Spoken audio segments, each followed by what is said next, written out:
Hello everyone, this is Gaurav Pal from Shahid Suhrawardy medical college. আজ আবার ফিরে আসছি নতুন একটা ভিডিও নিয়ে। আজকের টপিক এখনো সেই হিউম্যান হার্টই চলছে। আজ সেটার দ্বিতীয় পর্ব। প্রথম পর্বে ছিল হার্টের আউটার লাইনিং বা বাইরের থেকে হার্টের যতগুলো স্তর আছে বা দেয়ালের যে স্তরগুলো আছে সেগুলো নিয়ে আলোচনা করেছিলাম। আজকে আমরা আরেকটু ভিতরে ঢুকবো। আজ আমরা দেখব যে এই হৃৎপিণ্ডের মধ্যে কি কি ঘর আছে। মানে যা হয় বলছি। প্রথমে আমরা কিছু টার্মস দেখে নেই যে এগুলো হচ্ছে ইংলিশ থেকে বাংলা একটু পরবর্তীতে বোঝার জন্য সুবিধা হবে।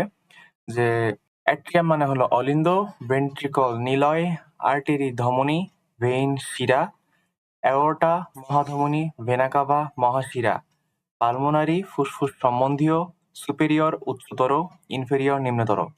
এখানে অ্যাট্রিয়াম আর ভেন্ট্রিকল এগুলো হলো হার্টের প্রকোষ্ঠের নাম বা চেম্বারের নাম। আর আর্টারি ভেইন তো আমাদের সারা শরীরে ছড়িয়ে আছে। যা আর্টারি মানে যেগুলো অক্সিজেনযুক্ত রক্ত বহন করে, ভেইন যেগুলো কার্বন ডাইঅক্সাইড যুক্ত রক্ত বহন করে।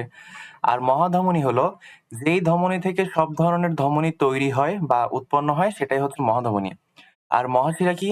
সারা দেহের সব শিরা আলটিমেটলি যেই শিরায় বা যেই জিনিসে মানে এসে জড়ো হয় সেটাই হলো এই মহাশিরা। আর পালমোনারি হচ্ছে ফুসফুস সম্বন্ধীয়, মানে ফুসফুস সম্বন্ধীয় যে কোনো নালী বা সেগুলোকে হচ্ছে পালমোনারি ভেসেল বলা হয়। পালমোনারি আর্টারি যেমন, পালমোনারি ভেইন যেমন। সুপিরিয়র মানে উচ্চতর, ইনফেরিয়র মানে নিম্নতর, সেটা পরে দেখছি। এইখানে এটা হচ্ছে একটা ডায়াগ্রাম। ডায়াগ্রামের কথাটা আগের দিনও বলেছিলাম যে ডায়াগ্রাম হলো শুধুমাত্র একটা বোঝার জন্য চিত্র, যার সাথে বাস্তব মাপকাঠির কোনো মিল নাই। আর অবশ্যই এই চিত্র কোনো পরীক্ষায় বা কিছুতে আঁকাইলে 0 পাবা। তো এই চিত্রটা দেখে যা বোঝা যাচ্ছে যে এটাকে যদি একটা হার্ট চিন্তা করি, তার মধ্যে এই একটা ঘর, এই একটা ঘর, এই একটা ঘর আর এই আরেকটা ঘর। তো এইখানে এই ঘরগুলাকে বলা হয় হলো প্রকোষ্ঠ। এখানে ৪ টা তাহলে প্রকোষ্ঠ আছে। আর এই যে ডান বাম যেটা চিন্তা করা হয় সেটা হচ্ছে নিজের ক্ষেত্রে চিন্তা করা হয়। মানে আমার সামনে হৃৎপিণ্ডটা আমার সামনের দিকে মুখ করে আছে এরকম একটা অবস্থায়। তাহলে এইটা আমাদের ডান সাইড, এইটা আমাদের বাম সাইড সেই হিসেবে। তাহলে এটা হচ্ছে রাইট অ্যাট্রিয়াম বা ডান অলিন্দ, আগে বাংলাটা দেখে আসছি। আর এটা হলো লেফট অ্যাট্রিয়াম বা বাম অলিন্দ। আর উপরের গুলোকে এই যে অলিন্দ আর নিচের গুলোকে নিলয় বলা হচ্ছে। তাহলে এক্ষেত্রেও নিচেরটা হচ্ছে ডান রাইট ভেন্ট্রিকল বা ডান নিলয়, আর এটা হলো লেফট ভেন্ট্রিকল বা বাম নিলয়। এই প্রকোষ্ঠগুলো তাহলে দেখা গেল। আর এই প্রকোষ্ঠগুলোর সাথে কিছু নালী এসে যুক্ত হয় বা প্রকোষ্ঠ থেকে নালী বের হয়। তো এখন এই নালীগুলোর কথা আমরা জানবো। তো প্রধানত একদম এই রাইট অ্যাট্রিয়ামে 2 টা নালী যুক্ত থাকে প্রধানত। সেটা হলো একটা সুপেরিয়র ভেনা কাভা আর inferior vena cava. Vena cava মানে আমরা দেখেছি মহাশিরা। তাহলে সুপেরিয়র ভেনা কাভা কি? উচ্চতর মহাশিরা। মানে এটা কি করছে?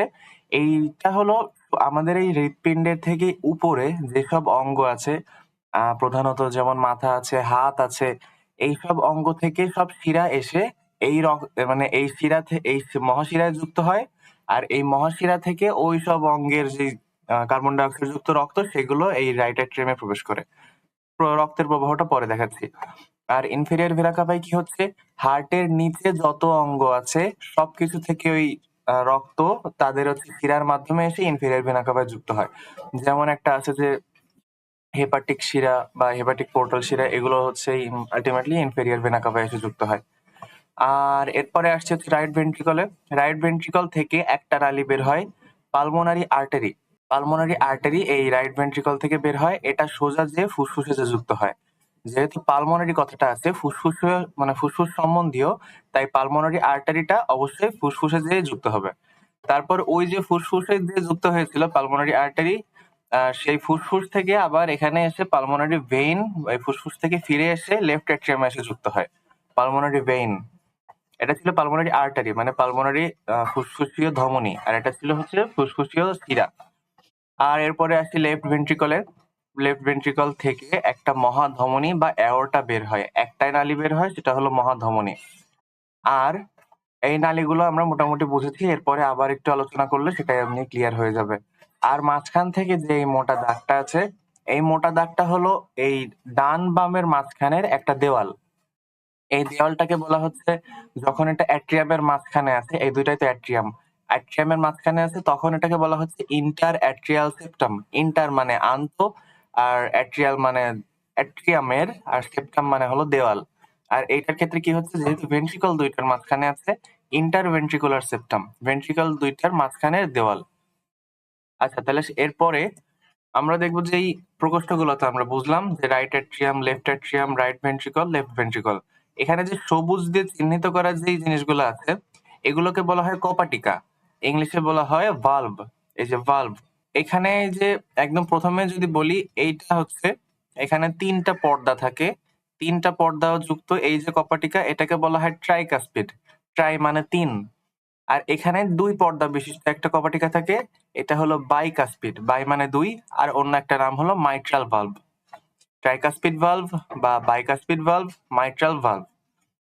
এরপরে যদি ডান অলিন্দে আবার আসি, ডান অলিন্দে এই যে ইনফেরিয়র ভেনা কাভা যেটা ছিল, ইনফেরিয়র ভেনা কাভার এই যে অ্যাট্রিয়ামের যুক্ত হওয়ার জায়গায় এখানে একটা ভালভ থাকে, সেটাকে বলা হয় হলো ইউস্টেশিয়ান ভালভ। আর তারপর রাইট ভেন্ট্রিকলের কাছে পালমোনারি ভালভ নামে একটা ভালভ থাকে, এটা হচ্ছে পালমোনারি আর্টারির ক্ষেত্রে ছিল। পালমোনারি আর্টারি আর রাইট ভেন্ট্রিকলের যুক্ত হওয়ার স্থানে এখানে একটা ভালভ থাকে। আর লেফট ভেন্ট্রিকল আর অ্যাওর্টার মাঝখানে একটা ভালভ থাকে, সেটা হলো অ্যাওর্টিক ভালভ। পালমোনারি তো অবশ্যই পালমোনারি ভালভ হবে, পালমোনারি আর্টারিটা পালমোনারি ভালভ, অ্যাওর্টারটা অ্যাওর্টিক ভালভ। আর শুধু এইটা একটু ব্যতিক্রমী নাম আছে, ইউস্টেশিয়ান ভালভ। আর থিবেসিয়ান ভালভ বলে এখানে আর একটা জিনিস থাকে, সেটা হলো হৃৎপিণ্ডের একটা নিজস্ব একটা সাইনাস থাকে। সাইনাস হলো এক প্রকার শিরার মতো, কিন্তু সেগুলো আরেকটু স্ফীত হয় আর একটু ধারণ ক্ষমতা বেশি থাকে। তো সেইটাও এসে একসময় এই রাইট অ্যাট্রিয়ামে যুক্ত হয়, সেটা অবশ্য করোনারি সিস্টেমের মধ্যে চলে যাচ্ছে, এর মধ্যে থাকছে না। এই জন্য আমি জাস্ট ওটা কোনো জায়গায় দেখাই নাই, আমি জাস্ট লিখে রাখছি। তো ওখানে একটা থিবেসিয়ান নালী থাকে, সেখানে এই থিবেসিয়ান ভালভটা ওই নালীর মাথায় যুক্ত থাকে। তো আমরা যদি একটু দেখি যে ভালভের কাজটা কি আসলে। ভালভের কাজ হইলো যে কোনো তরল বা এইখানে রক্ত প্রবাহটাকে একমুখী করা। ইনফেরিয়র ভেনা কাভা যেটা, বা নিম্নতর উচ্চ মহাশিরা যেটা, সরি নিম্নতর মহাশিরা যেটা, নিম্নতর মহাশিরাটা হৃৎপিণ্ডের নিচের অঙ্গ থেকে মাধ্যাকর্ষণের বিপরীতে রক্ত নিয়ে এই ডান অলিন্দে পৌঁছে দিচ্ছে। এখন মাধ্যাকর্ষণের বিপরীতে যেহেতু যাচ্ছে, শিরার মধ্যে কপাটিকা থাকে, ফলে সেটা আর ব্যাকফ্লো করতে পারছে না। কিন্তু এই অলিন্দে ঢোকার পরে সেটা যে ব্যাকফ্লো যাতে না করে, তার জন্য এখানে একটা কপাটিকা থাকে। আবার ডান অলিন্দে থেকে রক্ত যখন ডান ভেন্ট্রিকলে যাবে, তখন যাওয়ার পরে এখান থেকে ঢুকছে ঠিক আছে, কিন্তু এই দিকে আবার সে ব্যাক করতে পারবে না, মানে রাইট ভেন্ট্রিকল থেকে রাইট অ্যাট্রিয়ামে সে আবার ব্যাক করতে পারবে না। কেন? এই কপাটিকার জন্য। এক্ষেত্রেও তাই, লেফট অ্যাট্রিয়াম থেকে লেফট ভেন্ট্রিকলে রক্ত একবার যাওয়ার পরে আবার এখানে ব্যাক করতে পারবে না, কারণ এখানে বাইকাসপিড ভালভটা আছে। এক্ষেত্রেও তাই, এক্ষেত্রেও তাই। তো ভালভের ব্যাপারটা আমরা বুঝলাম। আবার যদি নালীগুলার নাম যদি মনে না থাকে, বা ভালভগুলোর নাম যদি মনে না থাকে, তবে এই ভিডিওটা আবার একটু রিওয়াইন্ড করে বা পজ করে নিয়ে দেখতে হবে। এরপরে আমরা আসছি যে এই ভালভগুলোর মধ্যে একটা নির্দিষ্ট ধরন থাকে। পালমোনারি ভালভ আর অ্যাওর্টিক ভালভকে সেমিলুনার ভালভ বলা হয়। সেমি মানে অর্ধ, লুনার মানে হচ্ছে চন্দ্রাকার, আর ভালভ মানে তো কপাটিকা, মানে এই ভালভ গুলা দেখতে কিছুটা অর্ধ চন্দ্রাকারের মতো দেখতে হয়। তো এই মানে চেহারার জন্য এই দুটার আলাদা করে নাম আছে, পালমোনারি ভালভ আর অ্যাওর্টিক ভালভ। এখন আমরা দেখব যে এই যে হৃৎপিণ্ডের চারটা প্রকোষ্ঠ ছিল, এই নালীগুলা ছিল, এগুলা ছিল, আর কপাটিকা গুলো ছিল, এর মধ্যে দিয়ে রক্ত আসতেছে কিভাবে, রক্ত যাচ্ছে কিভাবে, এই জিনিসগুলো আমরা এই ছবি থেকে দেখব। এখানে এই সংক্ষেপে নামগুলো আছে, এখান থেকে পারলে দেখে নিতে হবে যদি অসুবিধা হয়। তো প্রথমেই একদম রক্ত হৃৎপিণ্ডে প্রবেশ করছে এই যে সুপিরিয়র ভেনা কাভা আর ইনফেরিয়র ভেনা কাভা দিয়ে ডান অলিন্দে। সুপিরিয়র ভেনা কাভা দিয়ে রক্ত কোথা থেকে আসছে? হৃৎপিণ্ডের উপরের দিকের শরীরের যত অঙ্গ আছে, হাত হোক মাথা হোক, সেখান থেকে রক্ত এই সুপিরিয়র ভেনা কাভা দিয়ে ডান অলিন্দে প্রবেশ করছে। আর ইনফেরিয়র ভেনা কাভা দিয়ে হৃৎপিণ্ডের নিচের যত অঙ্গ আছে সেসব জায়গা থেকে রক্ত এসে ডান অলিন্দে প্রবেশ করছে। তাইলে রক্ত আলটিমেটলি হৃৎপিণ্ডে প্রবেশ করলো। এবার ডান অলিন্দ থেকে রক্ত এই যে ট্রাইকাসপিড ভালভ ছিল, ট্রাইকাসপিড ভালভটাকে ভেদ করে বলতে খুলে এই ডান ভেন্ট্রিকলে প্রবেশ করবে। ডান ভেন্ট্রিকলে প্রবেশ করে এর ভিতর থেকে পরবর্তীতে এই ডান ভেন্ট্রিকলে প্রবেশ করবে, পরে আলটিমেটলি এই রক্তটা পালমোনারি আর্টারি হয়ে পালমোনারি আর্টারির মধ্যে দিয়ে এইখান থেকে যে এই লাংসে প্রবেশ করবে বা ফুসফুসে প্রবেশ করবে। ফুসফুস থেকে পরবর্তীতে এই জিনিসটা আবার হচ্ছে পালমোনারি ভেইনের মাধ্যমে লেফট অ্যাট্রিয়ামে প্রবেশ করবে। তো এইখানে যেটা দেখা যায় যে রাইট ভেন্ট্রিকল থেকে যে নালীটা আসলে বের হয় এটাকে বলা হয় পালমোনারি ট্রাঙ্ক। কিন্তু পালমোনারি ট্রাঙ্কটা পরে আবার ভাগ হয়ে পালমোনারি আর্টারি তৈরি করে। পালমোনারি ট্রাঙ্কের কথাটা ইন্টারের বই পর্যন্ত নাই, তার পরবর্তীতে আছে, এই জন্য পালমোনারি ট্রাঙ্কের কথাটা আমি বলি নাই। তো এখান থেকে তাহলে রাইট ভেন্ট্রিকল থেকে পালমোনারি আর্টারি হয়ে রক্ত ফুসফুসে পৌঁছায়। ফুসফুসে গ্যাসের বিনিময় হয়, অক্সিজেন, কার্বন ডাই অক্সাইড, এই গ্যাসগুলোর বিনিময় হয়। ফলে অক্সিজেন যুক্ত রক্ত, মানে প্রধানত অক্সিজেন যুক্ত রক্ত পালমোনারি ভেইনের মাধ্যমে আবার লেফট অ্যাট্রিয়ামে মানে হৃৎপিণ্ডে প্রবেশ করে। আর এরপরে কি দেখা যাচ্ছে, এই লেফট অ্যাট্রিয়াম থেকে রক্ত বাইকাসপিড ভালভ ভেদ করে লেফট ভেন্ট্রিকলে প্রবেশ করে। আর লেফট ভেন্ট্রিকল থেকে অ্যাওর্টার মাধ্যমে এই যে সারা দেহে পৌঁছে যায়।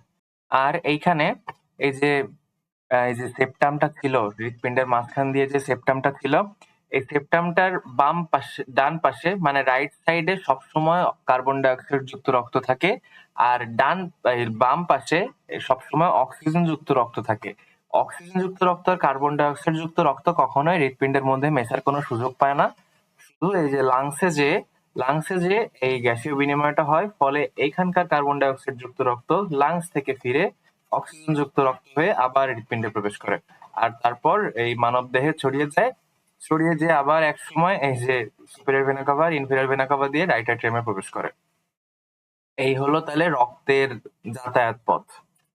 এরপর আমরা আরেকটু রিয়েলিস্টিক একটা ডায়াগ্রাম থেকে দেখবো যে ব্যাপারটা কেমন হচ্ছে।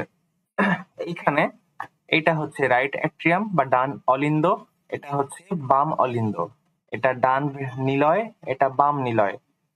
তো এখানে দেখা যাচ্ছে যে রাইট অ্যাট্রিয়ামে এই যে সুপিরিয়র ভেনা কাভা, এই যে ইনফেরিয়র ভেনা কাভা, এখান থেকে রক্ত ঢুকছে, এখান থেকে রক্ত ঢুকছে, ঢুকে কি হচ্ছে, এই যে ট্রাইকাসপিড ভালভটাকে ভেদ করে ডান নিলয়ে প্রবেশ করছে রক্ত।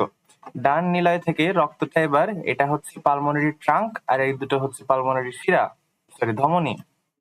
এই যে বাম পালমোনারি ধমনী আর এখানে ডান পালমোনারি ধমনী ওরা মার্ক করে নাই। তো পালমোনারি ধমনী দিয়ে এখান থেকে ফুসফুসে চলে যায়। ফুসফুস থেকে যখন ফিরে এই যে বাম পালমোনারি শিরা দিয়ে এই বাম অলিন্দে প্রবেশ করে। বাম অলিন্দ থেকে এই রক্তটা আবার বাম নিলয়ে প্রবেশ করে। বাম নিলয় মানে বাইকাসপিড ভালভটা অবশ্যই ভেদ করবে। তারপর বাম নিলয় থেকে রক্তটা এই যে অ্যাওর্টার মাধ্যমে সারা দেহে পৌঁছে যাবে। অ্যাওর্টার মধ্যে এখানে অনেক ভাগ থাকে, এটাকে আর্চ অফ অ্যাওর্টা বলে, আরো বিভিন্ন জিনিস আছে, সেগুলো মোটামুটি দেখলেও হবে, না দেখলেও হবে। আর এখানে আরেকটা নতুন জিনিস আছে যে কর্ডি টেন্ডিনি। কর্ডি টেন্ডিনি হচ্ছে একটা সুতার মতো জিনিস। এই সুতার মতো জিনিসটা কেমন থাকে, যেই কপাটিকা গুলোর বন্ধ হওয়া আর খোলা, এই জিনিসটাই কর্ডি টেন্ডিনি নিয়ন্ত্রণ করে। এটা হচ্ছে একটা দড়ির মতো যদি বলা যায়। এই দড়িটা এই হৃৎপিণ্ডের এই নিলয়ের এই পেশির সাথে যুক্ত থাকে, ফলে যখন দরকার হয় তখন এই দড়িতে টান পড়লে ভালভ খুলে যায়, আবার শিথিল হইলে ভালভ বন্ধ হয়ে যায়। এটা হচ্ছে কর্ডি টেন্ডিনির কাজ। তাইলে আর এখানে এই যে দেখা যাচ্ছে অক্সিজেন সমৃদ্ধ রক্ত, কার্বন ডাই অক্সাইড সমৃদ্ধ রক্ত আলাদা করে দেওয়া আছে, মানে গোলাপি অংশটুক অক্সিজেন যুক্ত রক্ত, নীল যে অংশটুক ডাই অক্সাইড যুক্ত রক্ত থাকে। মাঝখানের এই সেপ্টামটা এই দুই ধরনের রক্তকে সবসময় আলাদা রাখে। বিনিময় হয় শুধু ফুসফুসে এই যে পালমোনারি ধমনী দিয়ে যায় আর পালমোনারি শিরা দিয়ে আসে। এখানে একটা মজার জিনিস হলো, মানে একটা ব্যতিক্রম জিনিস, পালমোনারি ধমনী দিয়ে কার্বন ডাই অক্সাইড যুক্ত রক্ত যায়। ধমনী দিয়ে সাধারণত অক্সিজেন যুক্ত রক্ত যাওয়ার কথা, কিন্তু এই ক্ষেত্রে পালমোনারি ধমনী দিয়ে কার্বন ডাই অক্সাইড যুক্ত রক্ত যায়, পালমোনারি শিরা দিয়ে অক্সিজেন যুক্ত রক্ত আসে। এখানে একটা যুক্তি যদি আমি দেই, যে হৃৎপিণ্ডের যখন পাম্প করে বা বিট করে, খুবই প্রেসারাইজড অবস্থায় রক্তটা হৃৎপিণ্ড থেকে বের হয়। এই প্রেসারাইজড অবস্থায় রক্ত যখন বের হবে, রক্ত নালীটাকে অবশ্যই মোটা হইতে হবে আর স্থিতিস্থাপক হইতে হবে। তা এখানে কি হচ্ছে যে ধমনীটা, যে মানে এই জিনিসটা হ্যান্ডেল করার বা এই প্রেসারটা হ্যান্ডেল করার ক্ষমতা ধমনীর থাকে। ফলে এই ডান নিলয় থেকে রক্ত ধমনীর মাধ্যমে ফুসফুসে পৌঁছায়। ফুসফুস থেকে তো অতটা প্রেসারাইজড ভাবে রক্ত আসে না, ফলে সেটা শিরার মাধ্যমে আস্তে আস্তে এই আবার বাম অলিন্দে এসে প্রবেশ করে। এটা একটা যুক্তি হতে পারে। এখন আমার কাছে এটাই মনে হয়। তো এরপরে আজকে আর কিছু নাই। আজকের লেকচারটা তাও অনেক বড় হয়ে গেল। Thank you, keep learning. আর পরের ভিডিওটায় আমরা হচ্ছে রক্ত সংবহন মানে কার্ডিয়াক সাইকেলটা আমরা দেখব, আর তার সাথে আরো কিছু জিনিস আছে সেগুলো দেখব। Thank you.